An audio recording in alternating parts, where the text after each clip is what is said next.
अस्सलाम वालेकुम, बिस्मिल्लाहिर्रहमानिर्रहीम। आज हम करेंगे स्टार्ट इंशाल्लाह क्वाड्रेटिक इक्वेशन और ये 10th क्लास का चैप्टर नंबर 1 है। अब ये देखें क्वाड्रेटिक इक्वेशन क्या होती है। क्वाड्रेटिक इक्वेशन में कुछ पॉइंट हैं जो आपने सीखनी है। क्वाड्रेटिक इक्वेशन के अंदर एक स्टैंडर्ड फॉर्म या उस स्टैंडर्ड फॉर्म को जनरल फॉर्म भी कहते हैं,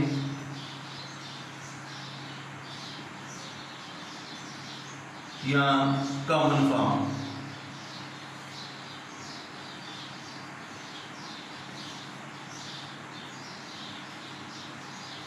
दो फॉर्म के अंदर स्टैंडर्ड फॉर्म या जनरल फॉर्म। अब वो हमारे पास कौन सी है? वो फॉर्म ये है हमारे पास a² plus bx plus c is equal to 0। ये है जी हमारी क्वाड्रेटिक इक्वेशन की स्टैंडर्ड फॉर्म या general form a² plus bx plus c is equal to 0। अब इसके मैं कुछ पॉइंट लिखता हूँ और एक बात ये आपने ध्यान से समझनी है कि जो क्वाड है, क्वाड मीन स्क्वायर होता है, क्वाड मीन स्क्वायर होता है। बस आपकी जो क्वाड्रेटिक इक्वेशन की जो डेफिनेशन है उसका शुरू में यही पॉइंट लिखा है कि क्वाड्रेटिक इक्वेशन की जो पावर है 2, ये पावर 2, ये 2 से लेस देन नहीं होनी चाहिए। आपकी क्वाड्रेटिक इक्वेशन में हमेशा पावर 2 ही होनी चाहिए, 2 से लेस देन नहीं होनी चाहिए, ना ही 2 से लार्जर देन होनी चाहिए, ना ही लार्जर देन होनी चाहिए, सिर्फ 2 होनी चाहिए पावर। क्वाड्रेटिक इक्वेशन का पहला पॉइंट ये है कि क्वाड मीन स्क्वायर है और क्वाड्रेटिक इक्वेशन में इक्वल का साइन, ये देखिए इक्वल का साइन। तो इधर आपकी जो पहले नंबर क्वाड मीन स्क्वायर होता है उसमें जो पावर 2 है, 2 जो पावर आपकी 2 से लेस देन पावर नहीं होनी चाहिए, ना ही 2 से लार्जर देन पावर, सिर्फ 2 होनी चाहिए। फिर ये आपकी क्वाड्रेटिक इक्वेशन बनती है। अब क्वाड्रेटिक इक्वेशन में आपने क्या सीखना है? पहले नंबर को आपने ये सीख लिया। पहला रूल ये है कि इसकी जो पावर है वो 2 ही रहनी चाहिए, ना ही 2 से कम हो, ना ही 2 से ज़्यादा हो।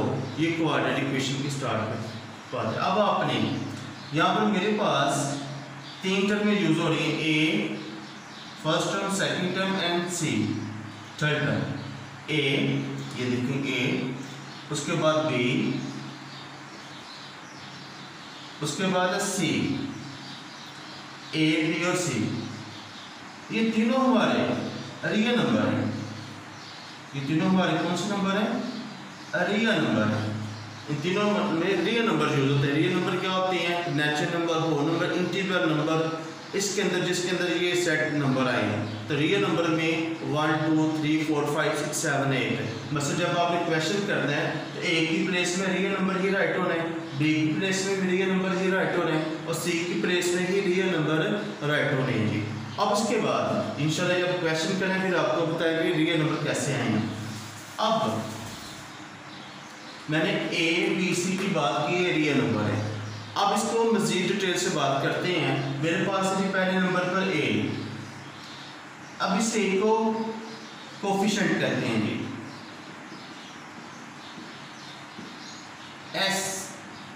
एस को वेरिएबल कहते हैं, यहाँ बेस, एस को वेरिएबल, यहाँ बेस। आप इधर बेहतर आप वेरिएबल ही यूज करें, एस को वेरिएबल कहते हैं और 2 को पावर। ये मैंने लिखता है एक क्वाड्रेटिक इक्वेशन में पावर 2 से जो 2 है उससे लेस देन अमाउंट नहीं होनी चाहिए, ना ही 2 से बड़ी अमाउंट, सिर्फ 2 होनी चाहिए। इसी तरह इस b को भी आप कोफिशिएंट कहते हैं। हम इस b को भी आप क्या कहना है जी? कोफिशिएंट। और s को आपने वेरिएबल कहना है जी सेकंड टर्म में। और जो c वाली अमाउंट है, ये c हमारे पास होती है कांस्टेंट टर्म, c है हमारे पास कांस्टेंट टर्म। और कांस्टेंट टर्म क्या होती है? विदाउट वेरिएबल, विदाउट वेरिएबल, जिसके साथ कोई वेरिएबल ना हो, बस 1 2 3 सी की प्लेस में लेट करें 12 अब ये कांस्टेंट टर्म है, ठीक है, इसके साथ कोई वेरिएबल नहीं है।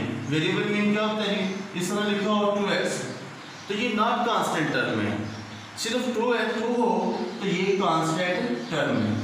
अब यहाँ पर मैंने डिटेल से बात की, दोबारा देखिए, a को कोफिशिएंट कहते हैं और s को वेरिएबल कहते हैं, 2 को पावर। इस तरह b को कोफिशिएंट, s को वेरिएबल, और इधर जिसके ऊपर कुछ ना 1 होता है ये आपकी पावर है। इस तरह c को कांस्टेंट टर्म कहते हैं जो विदाउट वेरिएबल होनी चाहिए, जिसके साथ कोई वेरिएबल ना हो। अब मजीद इसकी बात करते हैं, देखेंगे अब यहाँ पर मैं दोबारा से ये फॉर्म राइट करता हूँ, a² plus bx plus c is equal to 0।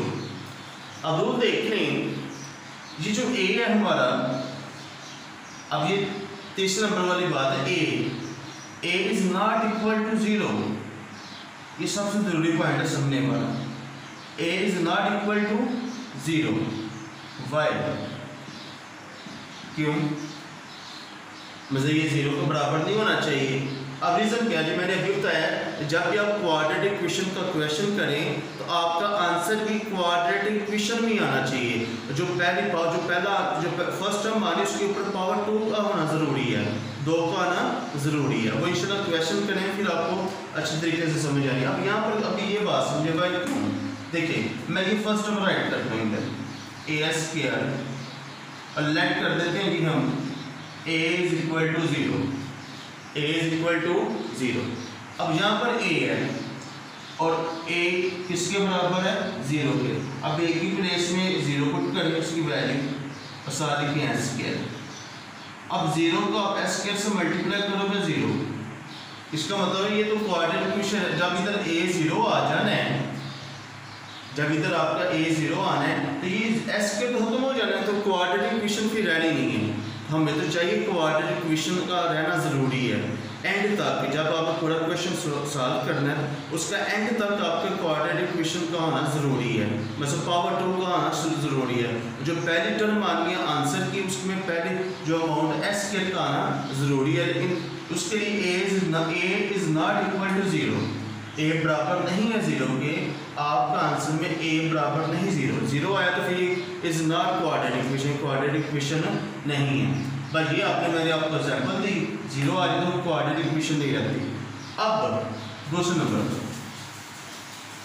Number पर मेरे पास फर्स्ट, अब b is equal to 0, b is equal to 0 हो सकता है, b इज इक्वल टू 0 हो सकता है। और जब b इज इक्वल टू 0 आ जाए तो अब यहाँ पर चलिए फर्स्ट टर्म लिखें जी। अब b हमारे पास 0 के बराबर है, b की प्लेस में 0 लिखा, s तो 0 है, 0 का x से मल्टीप्लाई किया तो 0 आया, कोई बात नहीं। लेकिन s² तो है ना, क्वाड्रेटिक इक्वेशन हमारे पास रहनी है। अब यहाँ पर देखिए, ज़रूरी बात ये है, जब b इज इक्वल टू 0 आ जाए तो इसे आप कहते हैं pure quadratic equation. Pure quadratic equation, ये मेरा डेफिनेशन है, प्योर क्वाड्रेटिक इक्वेशन। जब आपका b इज इक्वल टू 0 आ जाए तो वो कौन सी फॉर्म होती है, प्योर क्वाड्रेटिक इक्वेशन। आपने भी दो बातें समझी हैं, पहले ये समझा a is not equal to 0, और ये 0 आ जाए तो क्वाड्रेटिक इक्वेशन खत्म हो जाती है, पावर s² नहीं रहता, तो इसलिए आपका आंसर नॉट 0 नहीं आना चाहिए। इस तरह b इज इक्वल टू 0 आ सकता है तो प्योर क्वाड्रेटिक इक्वेशन इसे कहते हैं, जब b इज इक्वल टू 0। और अब मैं इनकी एग्जांपल देता हूँ आपको। अब यहाँ पर a² plus bx plus c is equal to 0। पहले नंबर पर आप क्वाड्रेटिक इक्वेशन देखेंगे, क्वाड्रेटिक इक्वेशन, इसका एक नाम और भी है कंप्लीट क्वाड्रेटिक इक्वेशन। ये आपकी बुक में नहीं है लेकिन आप इससे भी याद है, complete quadratic equation.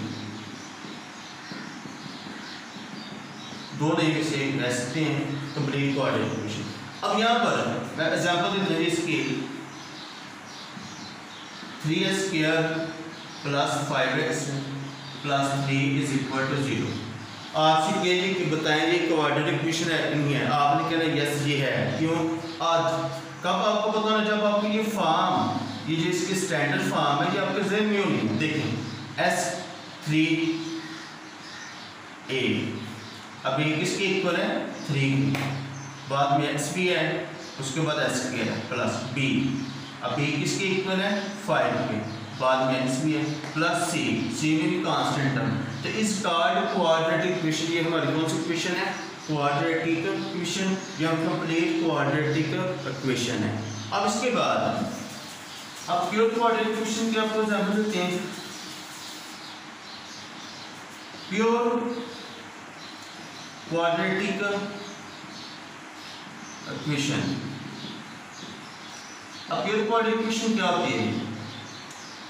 Pure quadratic equation का जो दूसरा नाम है incomplete quadratic equation. Incomplete quadratic equation. Example देते हैं इसको।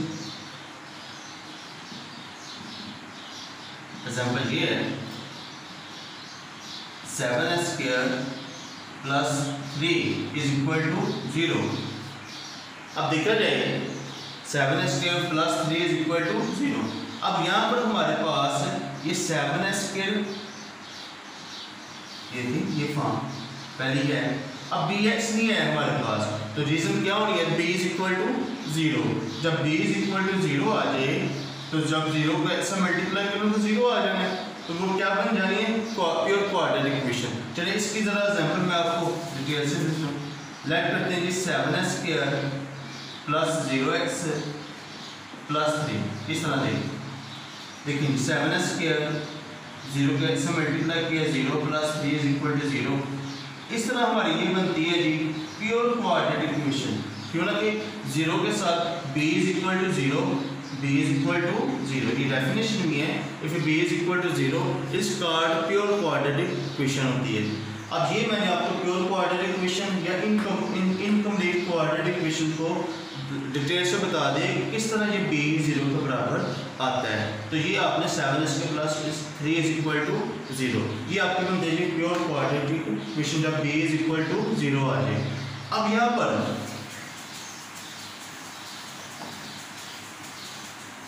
लास्ट में एक बात और समझ लें, मैंने शुरू में बताया नहीं आपको। लेट कर दें आपसे पूछ ले अगर a इज इक्वल टू 0 आ जाए, a इज इक्वल टू 0 आ जाए, तो जब a की प्लेस में 0 लिखना है तो डेफिनेटली ये भी a 0 s², तो 0 को जब s² से मल्टीप्लाई करें तो 0 आ जाएगा। तो पीछे हमारे पास ये वाली फॉर्म बची bx plus c is equal to 0। ये एक्स्ट्रा बात आपको समझा रहा हूँ। तो फिर आपसे पूछ ले कि इस इक्वेशन को क्या कहते हैं? आपने ये नहीं कहना ये क्वाड्रेटिक इक्वेशन है, आपने इससे ये नहीं कहना ये क्वाड्रेटिक इक्वेशन है, ये आपकी लीनियर इक्वेशन हो जानी है। कौन सी इक्वेशन हो जानी है? Linear equation. लीनियर इक्वेशन क्या होती है? जहाँ पर पावर 1 हो, जहाँ पर पावर 1 हो वो आपकी क्या बन जाती है? Linear equation. जी अब हमने एक क्वेश्चन राइट किया मैंने एक, अब इसका सोल्यूशन करते हैं कि आंसर हमारा क्वाड्रेटिक इक्वेशन में आते हैं या प्योर क्वाड्रेटिक इक्वेशन में आता है। लेकिन फिर भी मैं इधर फॉर्म लिख देता हूँ as² plus bx plus c is equal to 0। ये फॉर्म है जी क्वाड्रेटिक इक्वेशन की, क्वाड्रेटिक इक्वेशन। और as² plus c is equal to 0, और ये फॉर्म बनती है pure quadratic equation, pure quadratic equation, pure quadratic equation. अब हम वेरीफाई करना है इस क्वेश्चन का सॉल्यूशन करना है सारे का, जब लास्ट में पता चला कि आंसर क्वाड्रेटिक में आने या प्योर में आने। अब वो देखिए करते हैं जैसे। अब यहाँ पर ये हमारे पास फर्स्ट टर्म है, ये सेकंड टर्म है इज इक्वल टू 6। अब इस क्वेश्चन का सॉल्यूशन करना है आपने। अब देखें मल्टीप्लाई, अब यहाँ पर इस सबर के नीचे ये हमारा डिनोमिनेटर है और ये भी हमारा डिनोमिनेटर है। अब ये डिनोमिनेटर सेम तो नहीं है, तो दोनों को आप इस तरह कंबाइन करते हैं, एक्स और S plus one on both side, divide है तो मल्टीप्लाई करें, multiply x into S plus one on both side. अब आपने इधर अगर के नीचे जो भी अमाउंट डिनोमिनेटर होना है वो सेम है, कॉमन ले लें, एक दफ़ा लिख लें।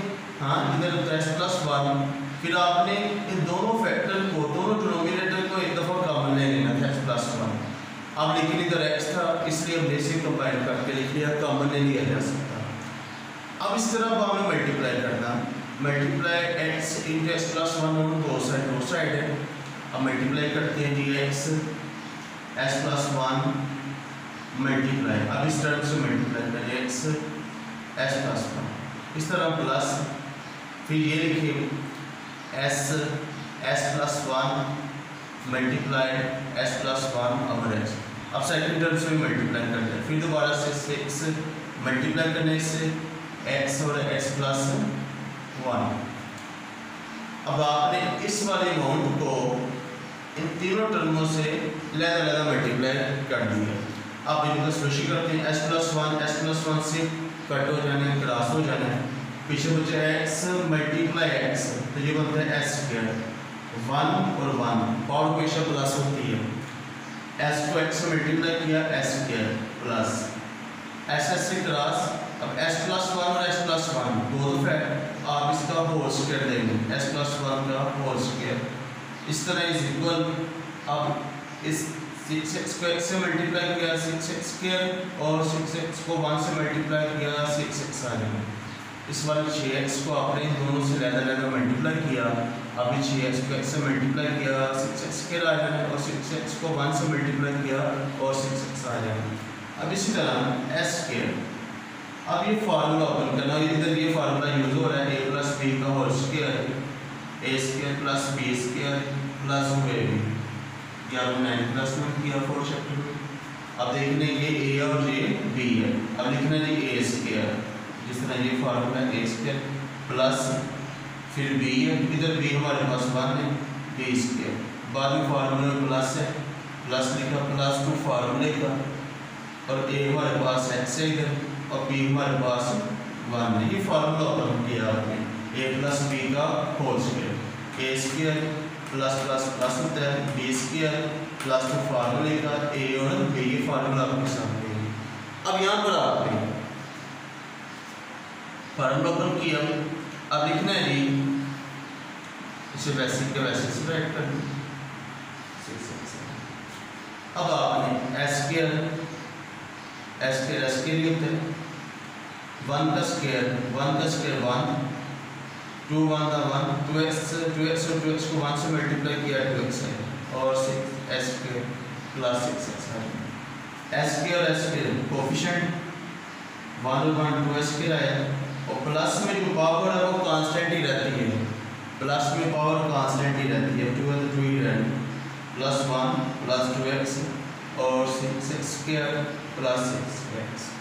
अब आपने ये तीनों टर्में उस तरफ ले जानी है, कि मर्जी आपकी है, ये दो टर्में इस तरफ ले आओ, ये तीनों टर्में उस तरफ ले जाओ, दोनों तरीक़ों से आपका क्वेश्चन ठीक हो जाए। आप पहले नंबर पे लिखें ये वाली साइड,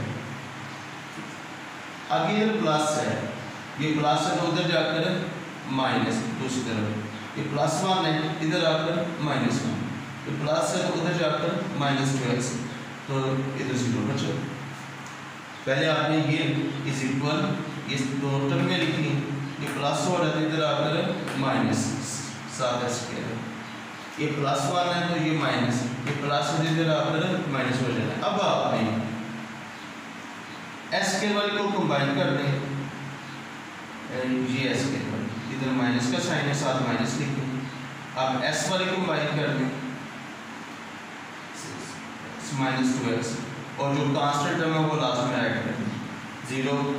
अब ये माइनस करना है, 6 में 2 माइनस किया 4s किया, और 6 में 2 माइनस किया प्लस 4x -1। लास्ट में आप यहाँ से इंटरचेंज कर दें। इंटरचेंज में क्या होता है जी, इंटरचेंज में साइन चेंज नहीं होता, बस साइड चेंज होती है। अब आपने 4s प्लस 4x -1 ये साइड इस तरफ लिख देंगे 0 से, इसे इंटरचेंज कर देंगे, देखा जाए अब हमने ये जज करना है कि हमारे क्वाड्रेटिक इक्वेशन आई है या प्योर क्वाड्रेटिक इक्वेशन आई है। तो देखा जाए तो ये हमारी क्वाड्रेटिक इक्वेशन है प्योर दी। ये देखिए ये A square plus B X minus A plus C plus minus करेगी कांस्टेंट, ये हमारी फॉर्म बनी A square plus B X plus C constant term. तो ये आपका ये आज का टॉपिक था quadratic equation. Pure quadratic equation इंशाल्लाह जब एक्सरसाइज शुरू करेंगे उसमें ये क्वेश्चन एक दो का आंसर है प्योर क्वाड्रेटिक इक्वेशन। बाकी मैंने काफ़ी डिटेल से आपको बताया कि क्वाड्रेटिक इक्वेशन क्या होती है और प्योर क्वाड्रेटिक इक्वेशन क्या होती है। एक्सरसाइज 1.1 में पहला क्वेश्चन ही यही है कि आप उसने क्वेश्चन दिए होंगे, आपने बस ये बताना है लास्ट में प्योर क्वाड्रेटिक इक्वेशन है या क्वाड्रेटिक इक्वेशन है।